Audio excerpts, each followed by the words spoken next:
और इसी के साथ हम आप सबसे एक बात कहना चाहेंगे कि अगर आप में से किसी को भी लगता है कि हरम उसके अख्तियार में आना चाहिए, तो यही वक्त है हमारे सामने आने का।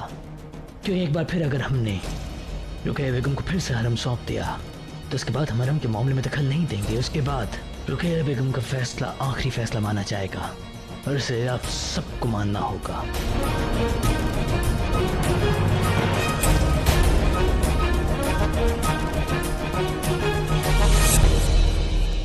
माफ कीजिएगा शहंशाह, मगर अब हम ये जिम्मेदारी नहीं लेंगे। हरम से फुर्सत पाकर हमने जाना है कि हम कितना कुछ खोते हुए आए हैं। नहीं शहंशाह, ये जिम्मेदारी तो जोधा बेगम को ही उठानी होगी।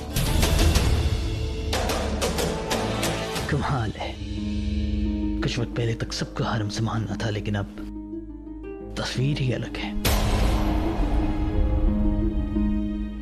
रुकैया बेगम, आपने हरम बहुत बेहतरीन तरीके से संभाला है, अब उसके तौर तरीकों से वाकिफ रखती है, इसलिए हमारी इसे दरखास्त ही मान लीजिए। हम चाहते हैं कि हरम आप संभालें। शहंशाह, आप हमसे दरख्वास्त करें, ये हमारे लिए बहुत शर्मनाक बात है। पूरा एपिसोड देखिए ZEE5 पर। शहंशाह ये जानकर बहुत खुश होंगे कि कैसे हमने मालवा से बाज बहादुर को खदेड़ दिया। वैसे आप बहुत अच्छा लड़े आदम खान, बहुत गुरूर था अपनी ताकत पर उस बाज बहादुर को, लेकिन जिस तरह से वो यहाँ से भागा है, मुझे लगता है जहाँ जाएगा वहाँ मुगल सल्तनत के किस्से सुनाता फिरेगा। कौन वक्त ऐसे जता रहा है जैसे उसके बिना मालवा फतेह कर ही नहीं पाते हम। शुक्रिया, पर फतेह तो आपकी है, सिपह सलार तो आप है। नहीं आदम खान, ये हमारी और आपकी मिली जुली फतेह है, इसीलिए हम चाहते हैं ये खबर शहंशाह तक आप पहुंचाएं।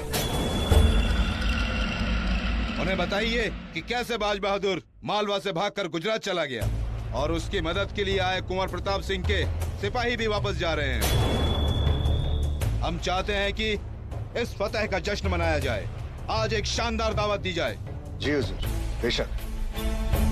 बेवकूफ, हुक्म चला रहा है हम पर, भूल गया कि कभी ये हमारा सूबा था। वक्त की मार देखो, मालवा के सूबेदार को किसी और का हुक्म बजाना पड़ रहा है। हम चलते हैं।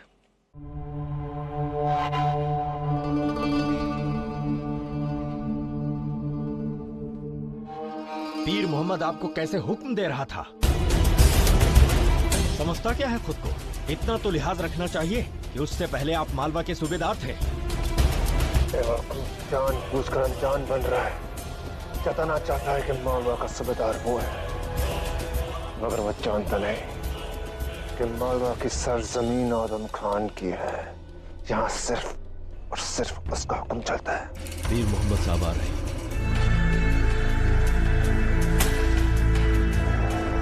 क्या बात है आदम खान? कुछ नहीं, हम दावत के इंतजामात कर रहे हैं, पर हमारे हिसाब से ये दावत अधूरी रहेगी। हम कुछ समझे नहीं। मालवा के जंगल में शिकार करने का मजा कुछ अलग ही है। क्यों ना हम कल शिकार करने के लिए चले? मशवरा तो बहुत अच्छा है, लेकिन बहुत सारे काम बाकी है और शिकार में पूरा दिन निकल जाएगा। एक ही दिन की बात है हुजूर, इस बहाने जंग की खुमारी भी उतर जाएगी। अब एक दिन तो आप आदम साहब को दे ही सकते हैं, उन्होंने आपके लिए मालवा जीता है। ठीक है, इस बात पर हम ना नहीं कह सकते। कल हम शिकार पर चलेंगे, शिकार की तैयारी शुरू की जाए। जी हुजूर। कहिए जोधा बेगम, किस बारे में बात करनी है आपको हमसे?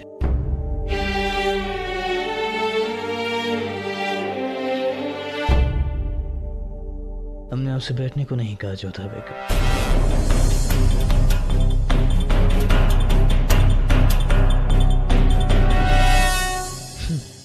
हम तो मजाक कर रहे थे जोधा बेगम, बैठ जाइए।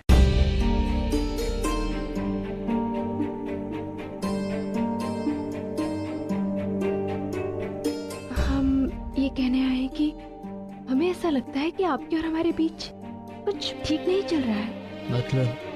जितना हम आपको जानते हैं उस आधार पर कह रहे हैं। यदि सब कुछ ठीक चलता तो अभी तक तो कई बार आप हमसे पूछ चुके होते कि हमने हरम का कार्यभार क्यों छोड़ा, किस लिए किया, क्या वजह थी, परंतु अभी तक आपने एक प्रश्न भी नहीं पूछा हमसे। क्या फर्क पड़ता है जोधा बेगम, पूछ कर भी क्या फायदा, आप कौन सा हमें सच बताते हैं। वैसे भी आप सच बताते कहाँ हैं जोधा बेगम? सच कहे तो हरम का भार हमने आपके कहने पर ही लिया था। उन्होंने कब कहा आपसे? हम जानते हैं कि आप हरम के लिए कुछ अच्छा करना चाहते हैं, और हमें भी लगा कि हरम में कुछ चीजें ठीक नहीं चल रही हैं, इसलिए हमने वो उत्तरदायित्व उठाया था। परंतु अब सब कुछ ठीक है, इसलिए हमने हरम का उत्तरदायित्व रुकैया बेगम को सौंप दिया। और वैसे भी हरम के प्रबंध में रुकैया बेगम बहुत अच्छी हैं। और आप एक चीज में अच्छी हैं, झूठ बोलने में जोधा बेगम। आपने झूठ बोलकर हरम की जिम्मेदारियों को छोड़ा। आप ऐसा क्यों कह रहे हैं शहंशाह? क्योंकि झूठ ही तो है जोधा बेगम के हरम में सब कुछ ठीक हो गया है।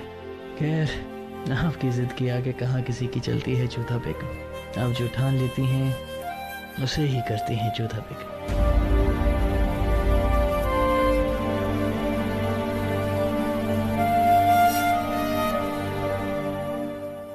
लेकिन हम बस इतना कहना चाहेंगे जोधा बेगम, काश आप हमसे सच कह पाती, काश कम से कम आपने कोशिश तो की होती। हम समझते हैं आपकी बात को।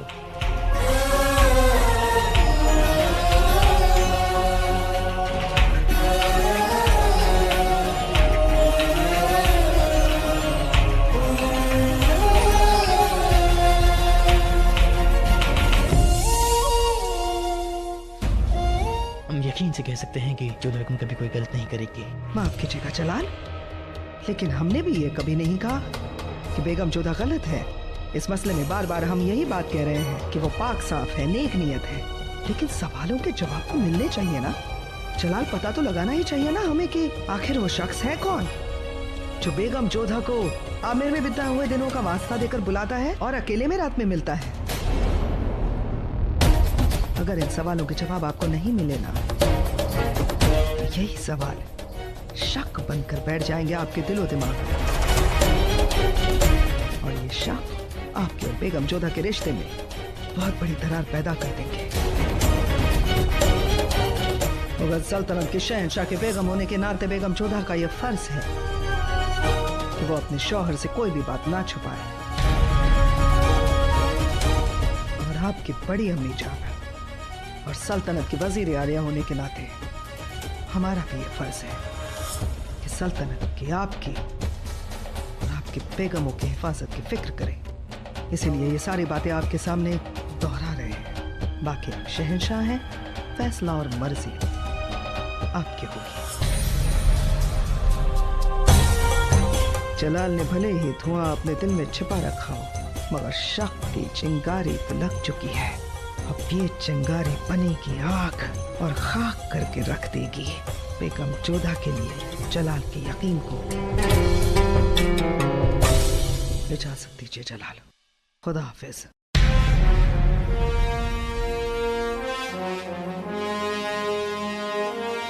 आखिर आप हमसे सच क्यों छुपा रही हैं जोधा बेगम? आप हमें बता क्यों नहीं रही? शायद वो आज रात भी जाएंगी, शायद नहीं। प्रणाम शहंशाह। क्या वो अपने हुजरे में हैं? शहंशाह वो तो यहाँ नहीं है। ठीक है शहंशाह, जब जोधा बेगम आएंगी हम उन्हें बता देंगे कि आप उनसे मिलने आए थे। लेकिन हम जानते हैं वो कहाँ है। शहंशाह को संदेश जोधा बेगम के लिए। पर तुम्हें बताना भी मत कि हम यहाँ आए थे।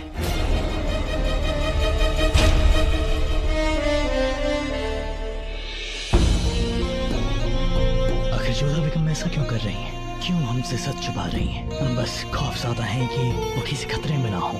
क्या इतना भी यकीन नहीं उन्हें हम पर कि हम अपना रास्ता बना सकें? आज फिर से वो महल से बाहर गई हैं, शायद उसी से मिलने गई हैं।